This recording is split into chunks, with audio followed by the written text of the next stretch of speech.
Good evening, everybody. I'm Eric King, and tonight for Doug Profit. Just last week, two similar arrests were made in southern Indiana that involved the death and injury of infants. Today, two women who offered unlicensed child care services in their own homes are facing charges. This is our top story tonight at 6.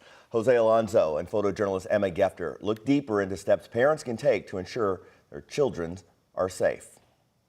Yet another unlicensed private child care provider is in court, this time in Scott County, Indiana, as the Indiana State Police and the prosecuting office has brought forth felony charges after a mother had to rush their 8-month-old to a local hospital.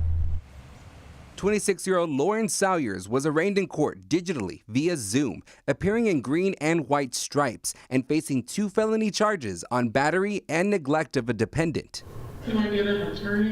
And I'll get you, yes, I'm going to get there in just a second. Salyers' arrest was made on Friday at her home in Austin, Indiana, where ISP says medical professionals determined the child under her care suffered a skull and arm fracture. By law, once a doctor sees something that looks like this, may not be just a normal fall, something caused this injury, another person may have caused this injury, they're going to contact us. This is the second similar arrest made in southern Indiana in the same week. Brittany Baylor was charged in Clark County 2 years after the death of an infant in her care. I don't think it's saying anything that we had 2 back-to-back like that. That is very uncommon, but it happens every day across America, and people have to pay attention and know who they're leaving their children with.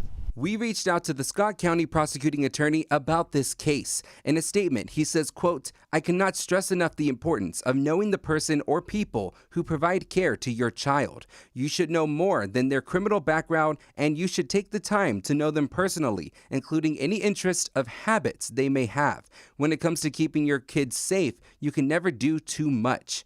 ISP stressing the same message. There's unlicensed daycares, there's licensed daycares, so parents just really need to do their research. It's a hard situation from people wanting to work, having to pay for child care, which is very expensive. But you have to do your due diligence as a parent. Salyer was given a $65,000 bond and is expected back in court August 1st. In Scott County, Jose Alonso, WHAS 11 on your side. Now, we also reached out to the Indiana Family and Social Services Administration about these cases and regulations around child care in the state. We were told the office cannot comment on ongoing criminal investigations or pending charges.